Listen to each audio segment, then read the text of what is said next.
নতুন করে বাংলার বাঙালি মানুষকে আবার অভিনয়ের জালে জড়াতে চাইছে। 2021 নির্বাচনের সময় মাননীয়া পায়ে প্লাস্টার করে ভোটের বৈতরণী পার করলেন, বাঙালির আবেগকে কাজে লাগানোর চেষ্টা করেছিলেন, কাজেও লাগিয়েছিলেন। 2026 নির্বাচনের প্রাককালে আমরা দেখলাম রাজ্যের ক্রীড়ামন্ত্রীর পদত্যাগ।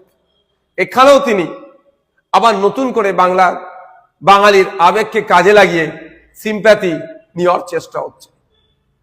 সৎ সাহস যদি থাকে, যাদের জন্য গোলযোগ হয়েছে সব কটাকে, যুবভারতী স্টেডিয়ামে যারা গোলযোগ তৈরি করলো সব কটাকে ধরে জেলের মধ্যে রাখুক তো।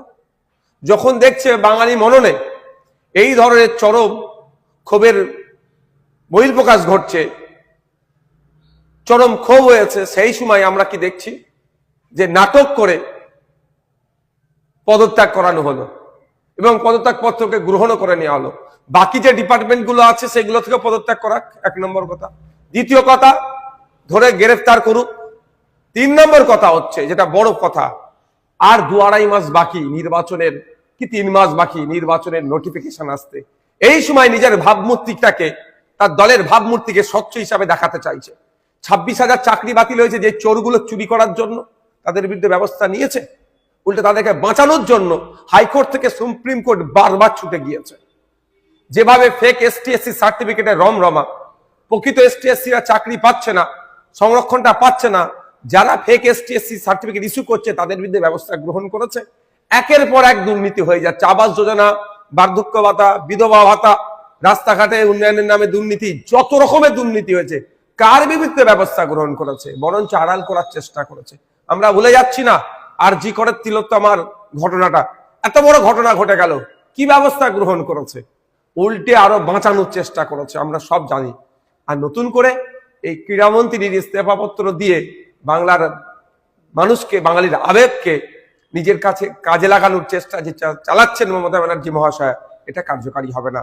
2026 আসছে, রাজ্য সরকারকে বাংলার মানুষ উপযুক্ত উত্তর দেবে। নমস্কার বন্ধুরা, আশা করব সকলে ভালো আছেন। আপনারা দেখছেন আজকের রাজনীতি। আমি সুখেন ঘোষ। আপনাদের কাছে একটাই অনুরোধ রাখবো, ভিডিওটা পুরোটা দেখবেন, লাইক করবেন, সাবস্ক্রাইব করবেন, মানুষের কাছে পৌঁছে দেবেন। এই যে আপনাদের যে ভিডিওটা দেখালাম, নওশাদ সিদ্দিকী যে কটা কথা বললেন, আচ্ছা বলুন তো, নওশাদ সিদ্দিকী বলে যাওয়া কথাগুলো, মানে যে কথাগুলো বললেন, একটা জায়গাতেও ভুল ধরাতে পারবেন? রাজ্য সরকারের বিরুদ্ধে যে কটা মন্তব্য করলেন উনি, প্রতি কটা মন্তব্যের পেছনে যুক্তি রয়েছে। আর এই ধরনের নেতাদের বিধানসভায় দরকার, যাতে কেন্দ্রীয় সরকার এবং রাজ্য সরকারের এই যে দুর্নীতি চলছে, এই দুর্নীতির বিরুদ্ধে আওয়াজ তুলতে পারে। দুর্নীতি কেন বলছি? আজকে দেখুন না, এই যে ওয়াকফ সম্পত্তি যে আইন আনতে চলেছে, এই আইনটা আনার পেছনে কি কারণ হতে পারে? এর জন্য কি মানুষকে গর্জে ওঠা উচিত না? এই যে শ্রম কোড বাতিলের বিরুদ্ধে যে বামেরা আন্দোলন করছে, প্রতিনিয়ত গর্জে ওঠা উচিত নয়? আপনারা কলকারখানায় কাজ করেন, আপনারা 8 ঘন্টা কাজ করতে চান নাকি 12 ঘন্টা 13 ঘন্টা কাজ করতে চান? এরপরে যখন আপনাদের 12 ঘন্টা 13 ঘন্টা কাজ করতে হবে, তখন বামেরা যেটা বলছে সেটাই তখন ঠিক মনে হবে। একটা সময় যেমন বামেরা বলতো বিজেপি তৃণমূলের মধ্যে সেটিং রয়েছে, এখন ধীরে ধীরে মানুষ বুঝতে পারছে। অনেকটা দেরি হয়ে গেছে, তবুও বলবো অতটা দেরি হয়নি। নওশাদ সিদ্দিকী যে বারবার বলছেন মমতা ব্যানার্জি ভোটের আগে নাটক করছেন, যেমনটা 2021 নির্বাচনের আগে পা ভেঙে যাওয়া নিয়ে একটা, এটা কি নাটক? প্রশ্ন আপনাদের কাছে রাখছি। এই যে বাম নেতা নেত্রীরা, ISF এর নেতা, এনারা কি তাহলে মিথ্যা কথা বলছে? সাধারণ মানুষ কি তাহলে বোকা?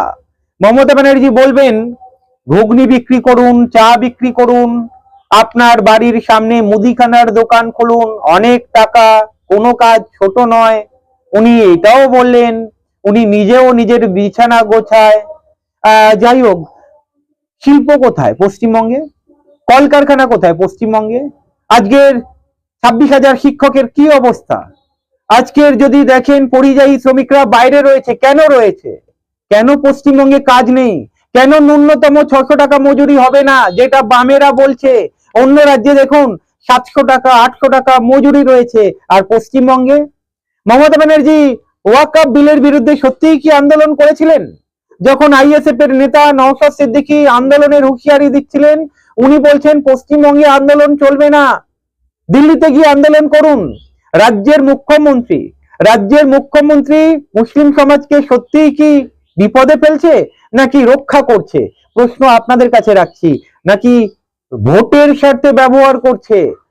বড় প্রশ্ন করলাম কিন্তু, বিপদে ফেলছে, রক্ষা করছে, নাকি ভোটের স্বার্থে ব্যবহার করছে মুসলিম সমাজকে, অথবা বলতে গেলে হিন্দু সমাজকে?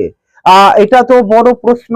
যাই হোক, আজকের পশ্চিমবঙ্গে যা দশা, যেখানে শিল্প নেই, যেখানে কলকারখানা ঝুঁকছে, একজন চা শ্রমিকের কত মজুরি জানেন?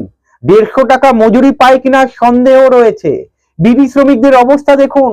আজকের প্রতিটা বিধানসভায় একটা কলকারখানা নেই। মমতা ব্যানার্জির আমলে কোনো ভালো কলকারখানা আসেনি। আর ভোটের আগে যত সব নাটক তৈরি হয়ে যায়। আর বিজেপি দেখুন, এত চুরি করলো, এত দুর্নীতি করলো, কেন্দ্রীয় এজেন্সি তদন্ত করতে পারছে না, প্রমাণ সামনে আনতে পারছে না, জেলে ভরতে পারছে না। জেলে ভরলেও বেরিয়ে আসছে কার ইশারায়? কোথায় আসল কলকাঠি? নাগপুরে কি আরএসএস এর দপ্তর? প্রশ্ন আপনাদের সামনে। বিজেপি নেতাদের মুখে তৃণমূলের দুর্নীতি নিয়ে কোনো কথা শুনবেন না। শুভেন্দু অধিকারী যতই চোর চোর বলুক, শুভেন্দু অধিকারীর বিরুদ্ধেও দেখুন আরএসএস এর কোনো এক কর্মী 2.5 কোটি টাকার দুর্নীতির অভিযোগ এনেছে, চাকরি দেবার নাম করে টাকা নিয়েছে। তার হিসাব কে দেবে বলুন তো? আমরাও দেখেছিলাম শুভেন্দু অধিকারীকে টেবিলের তলা দিয়ে টাকা নিতে। এবং কেউ যদি ভেবে থাকে আগামী দিনের মুখ্যমন্ত্রী শুভেন্দু অধিকারী হবেন, যিনি টেবিলের তলা দিয়ে টাকা নিয়েছেন, তার মানে ঘুষখোর শুভেন্দু অধিকারী আগামী দিনে মুখ্যমন্ত্রী হবেন, যদি বাংলার মানুষ মনে করে। যাই হোক, বাংলার মানুষ এখন হয়তো অনেকেই, সবাই বলছি না, কিছুজন জয় শ্রীরাম করছে। আমরা কিন্তু পশ্চিমবঙ্গের কালচারে এই জয় শ্রীরামকে দেখিনি। আমরা জয় মা কালীকে দেখেছি, জয় মা দুর্গাকে দেখেছি, সরস্বতী ঠাকুরকে দেখেছি, কিন্তু জয় শ্রীরাম দেখিনি। তবে আমি কখনো মনে করি না যে জয় শ্রীরাম স্লোগান খারাপ। আমরা রামায়ণ বারবার দেখেছি টিভিতে, আমরা রামায়ণ পড়েছি, আমরা ঠাকুমার কাছে রামায়ণের গল্প পড়েছি, রামের গল্প পড়েছি, সীতার গল্প পড়েছি, কখনো অপমান করছি না। তবে এই যে রাম সীতাকে নিয়ে যে রাজনীতির নোংরা একটা রাজনীতি চলছে, তার বিরুদ্ধে মানুষকে গর্জে ওঠা উচিত। আজকের কোন রাজনৈতিক দলের ধর্ম নিয়ে রাজনীতি করা উচিত কি, প্রশ্ন রাখছি। আজকের কর্মসংস্থান নিয়ে কথা বলবে কিনা, ধর্ম নিয়ে কথা হচ্ছে। আজকের ব্রিগেড ময়দানে তৃণমূলের বিরুদ্ধে গর্জে উঠবে কিনা, লক্ষ্য কণ্ঠে গীতা পাঠ হচ্ছে। আজকের ভাবুন, কলকারখানা নেই, শিল্প নেই, স্বাস্থ্য ভেঙে পড়েছে, শিক্ষা ভেঙে পড়েছে, পরিযায়ী শ্রমিকের অবস্থা দেখুন। এই সব নিয়ে বিজেপি কথা বলে না। এই যে নওশাদ সিদ্দিকী যখন বারবার চিল্লায়, বারবার এই বিষয়ে কথা বলে, মুখ আটকে দেবার চেষ্টা। কতবার জেলে ভরেছে বলুন তো এই ছেলেটাকে? আগামী দিনের ভবিষ্যৎ এরা। এবারে বাংলার মানুষকে ভাবতে হবে, বাংলার মানুষ যোগ্যদের বেছে নেবে নাকি অযোগ্যদের বেছে নেবে। যদি বাংলার মানুষ অযোগ্যদের বেছে নেয়, তাহলে বাংলার মানুষের যোগ্যতা নিয়ে প্রশ্ন রয়ে যায়। আপনাদের কি মনে হয় এই বিষয়ে? প্রশ্ন করবেন, কমেন্ট করবেন। ভালো থাকবেন।